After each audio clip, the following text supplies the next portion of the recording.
Hola, entramos a la última parte por lo menos de mi contribución al curso, que hace referencia a lo que son los procesos de transporte en flujos estratificados. ¿Ya? Procesos de transporte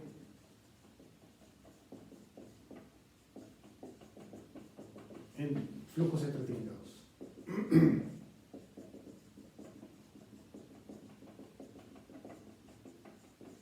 ¿Ya?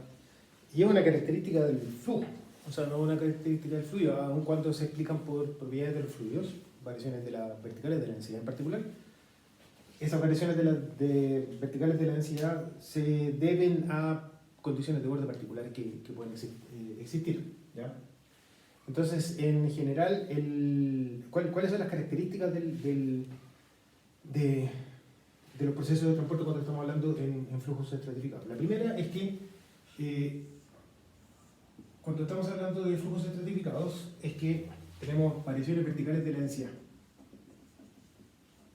Variaciones verticales de la densidad del fluido.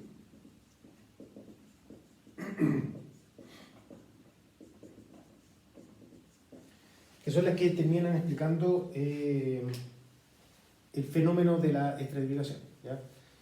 Y en particular, si que nosotros tomamos en el caso del agua, aquí tenemos la densidad del agua y aquí tenemos la temperatura del agua. Lo que ocurre con esta propiedad es que la máxima densidad del 1000 para el agua limpia, esto acá en kilos por metro cúbico, se alcanza cuando la temperatura del agua es igual a 4 grados Celsius.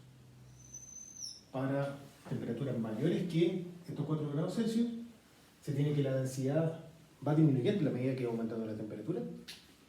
Y para temperaturas menores que 4 grados Celsius, la densidad también va disminuyendo en función de la temperatura, y la máxima densidad de 1000, que es el número de referencia que nosotros conocemos, es la densidad del agua para 4 grados Celsius. Si es que nosotros, esto de acá es para agua dulce, y si le agregamos el efecto de la salinidad, lo que va ocurriendo es que estas curvas se van desplazando hacia arriba.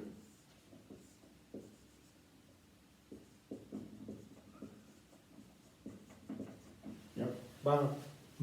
Sigue más o menos la misma tendencia de que la temperatura el máximo para un nivel de salinidad. Estas curvas de acá son para niveles constantes para niveles dados de salinidad. Si va aumentando la salinidad, nosotros tenemos que también va aumentando la densidad, y estas curvas se podrían graficar como que se van desplazando hacia arriba. Pero parten de la base de que para el agua dulce la máxima densidad es de 1000 kilos por metro cúbico, que se alcanza por una temperatura de 4 grados Celsius, y a medida que aumentando la temperatura va disminuyendo.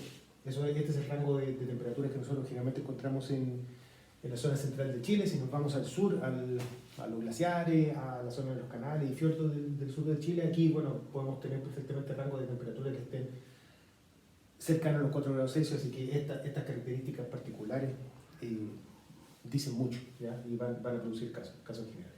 Entonces, cuando estamos hablando de variaciones verticales de la densidad, lo que estamos hablando indirectamente son variaciones verticales de al menos 2 escalares, ¿ya? Que son los más usuales. Entonces, estamos hablando de variaciones verticales de al menos 2 escalares. Estamos hablando de la temperatura y salinidad. Si tenemos variaciones verticales de la temperatura, vamos a tener, por lo tanto, variaciones verticales de la densidad, y eventualmente eso podría dar pie a algún flujo estratificado.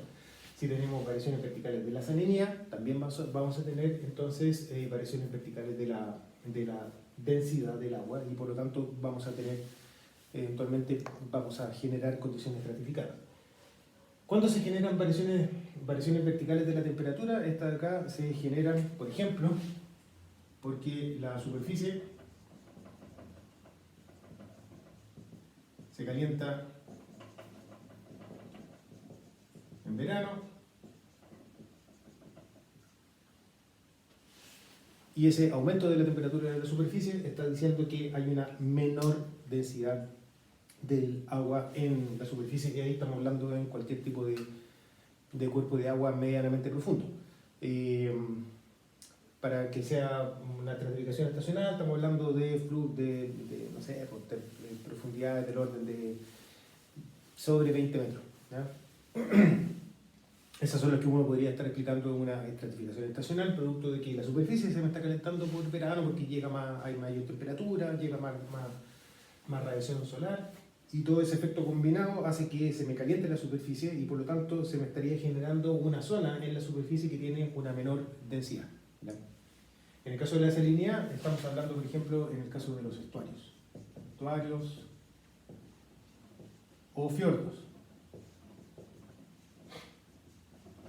donde las particularidades de este tipo de sistemas son que están ubicados en zonas costeras, donde la influencia de los ríos afluentes es importante.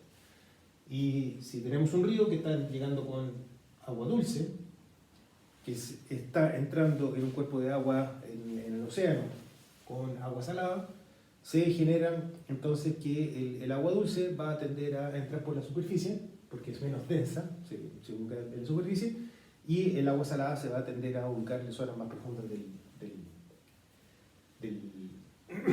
del cuerpo de agua. ¿Ya? Y eso daría pie entonces, como les decía, a un esquema de un flujo estratificado, en este caso acá no por temperatura, sino que por un efecto de salinidad. Y estamos hablando acá, son escalares. Y si estamos hablando de escalares, entonces inmediatamente existen ecuaciones de transporte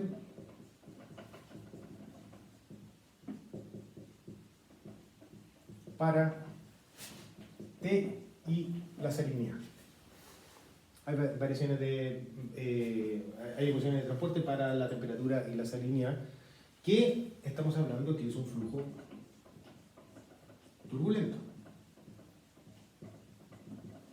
Con una primera aproximación podemos decir que el flujo es turbulento, de manera tal de que lo que importa en este caso acá es conocer cuánto vale el coeficiente de difusión turbulenta. ¿Ya? ¿Qué es lo que podemos conocer? ¿Qué es lo que podemos decir por el momento de este coeficiente de difusión turbulenta? El epsilon T para flujos estratificados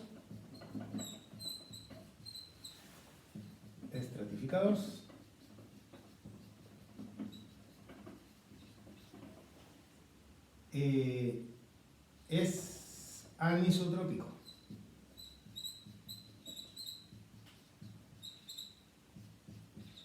Eso quiere decir de que el coeficiente de difusión turbulenta en particular en la dirección Z no es igual que el coeficiente de difusión turbulenta en la dirección X o el coeficiente de difusión turbulenta en la dirección Y. Eso es lo que quiere decir cuando es anisotrópico, de que ya no es una propiedad que no dependa de la componente según qué dirección nosotros estamos analizando el problema, sino que ahora sí aparece una componente importante que estaría dado que el coeficiente de difusión turbulenta en la vertical es distinto que el coeficiente de difusión turbulenta en las direcciones X e Y, donde en este caso de acá, Z es perpendicular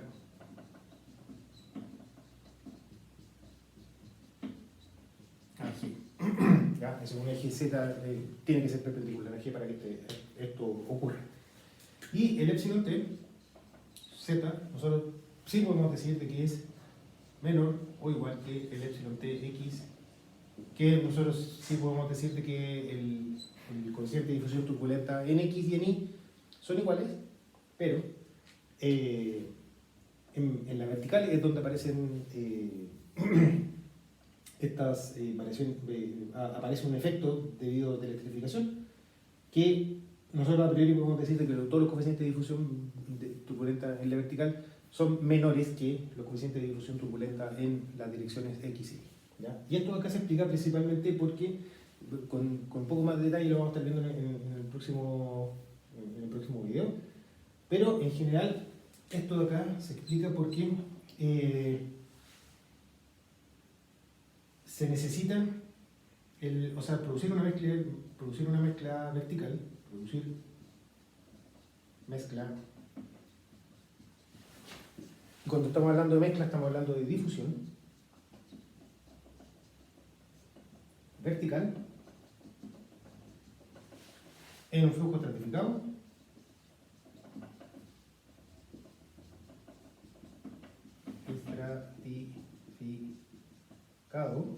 vale decir donde de ρ a dz es distinto de cero, es menor que cero, en particular, es menor que cero, la densidad va disminuyendo en la medida que nosotros vamos avanzando hacia arriba. Se necesita, para producir la mezcla o todos los procesos de difusión vertical para el flujo estratificado, se necesita energía. ¿Ya? Y en particular energía cinética. ¿Ya? Necesito una fuente de energía para poder producir esta estratificación, para poder producir efectivamente que exista una difusión vertical en presencia de un flujo estratificado. Y esta variable nosotros no la habíamos considerado por el momento, o sea, nosotros habíamos dicho que en general se necesita turbulencia para poder explicar la difusión turbulenta. Esa turbulencia, sin lugar a duda, necesita una fuente de energía, para, principalmente asociada al esfuerzo corte o al viento, el canal que está cayendo, etc. Pero en este caso en particular, se necesita una energía adicional para poder vencer el hecho de la estratificación. ¿Ya? Y eso, como resultado, termina ocurriendo que todos los coeficientes de difusión turbulenta en la vertical son menores que los coeficientes de difusión turbulenta en las direcciones X e Y cuando estamos en presencia de un flujo estratificado, donde de ρ a dz la densidad disminuye con la altura, si es que nos vamos moviendo hacia arriba. O sea, que lo que ocurre naturalmente, lo que me imagino que ustedes ya se pueden imaginar, que los fluidos menos densos se van a tender a ubicar en las zonas más superficiales del cuerpo de agua, y los fluidos más densos se van a tender a ubicar en las zonas más profundas. ¿Ya?